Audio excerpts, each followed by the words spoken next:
Good afternoon and welcome to Employment for All. My name is Kimberly Bissett and I'm an Employment and Training Manager at Boston University Center for Psychiatric Rehabilitation. Our show is brought to you today by Blue Cross Blue Shield of Massachusetts. Thank you very much for tuning in to Employment for All, where we believe everyone can be successful with the right supports.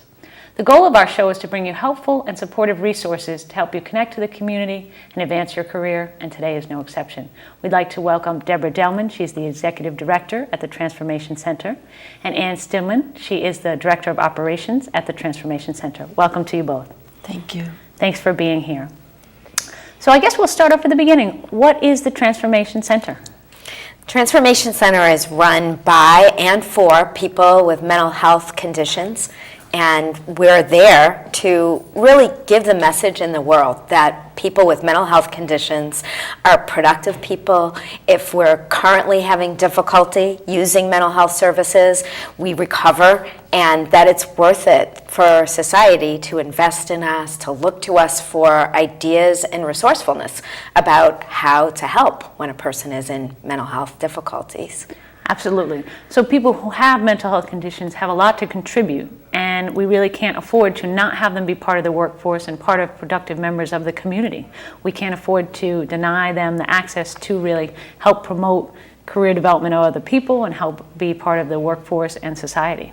Well, society right now has a tragic disregard in general for people's experience, and a lot of us will not disclose that we have a mental health diagnosis.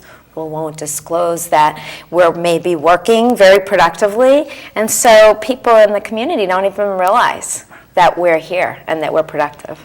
Right, absolutely. So we're here to kind of promote that awareness and kind of reduce the stigma around that. Absolutely. Absolutely.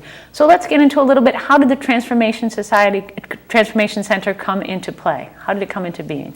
Well, an organization called Empower, Massachusetts People, Patients, Organized for Wellness, Empowerments, and Rights, sponsored the Transformation Center, and Empower it was incorporated in 1987, and began as 3 small chapters in Lowell, Boston, and Worcester.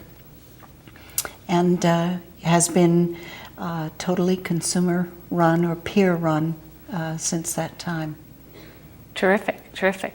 And then so how did the Transformation Center give birth to, how did actually Empower give birth to the Transformation Center? Well, first off, Empower in 1987 was working with a lot more resistance in the community about the value, really, of people with mental health conditions. And so Empower emerged as an activist, a fighting for rights organization. And I'll give just a couple of examples. Sure. For example, Empower fought with the MBTA to take down an advertisement that said, "She belongs in an institution." Wow, okay. And it was they were doing a play on words, referring to that a woman belongs in a technical institute.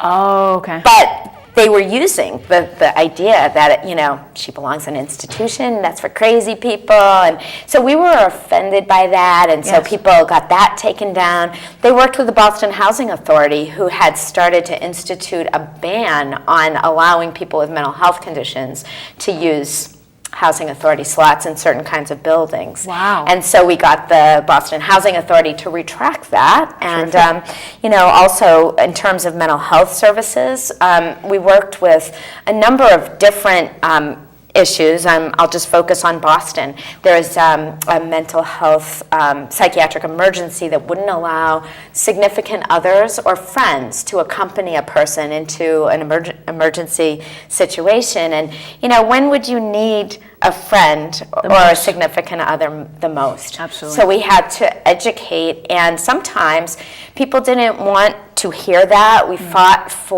against the practice of restraint and seclusion, meaning when a person's in distress, tying that person down or putting them into a locked room alone.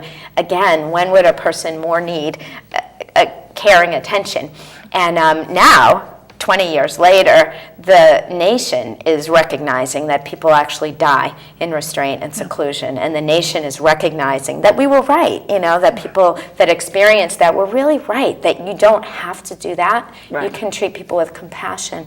And so the way the Transformation Center came about is that we've moved a long way in society, and Empower was part of that movement to really awaken that, let's do something different.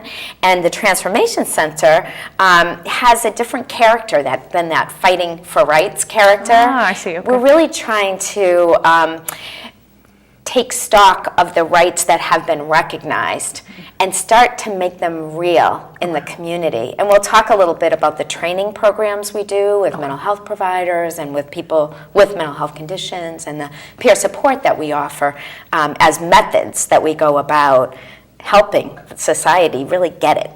Right, to broaden the awareness and really to educate, but also to make it really livable practice so that people are doing that. That's Very right. important. To really I make would it- also add, too, Kim, that I remember Empower members, even though many of these hard-fought campaigns had made changes, many of the members would come to meetings and report that they were not given informed consent, or they were not receiving the kind of care and treatment that they thought they had worked so hard to bring about. And so the idea of beginning to educate and train peers to become peer leaders, and to let others know what their rights were and what was good practice was would get that word out. Right, to really let people know about it. And that kind of brings us to the peer facilitator training. Do you want to talk a little bit about that and how that came about?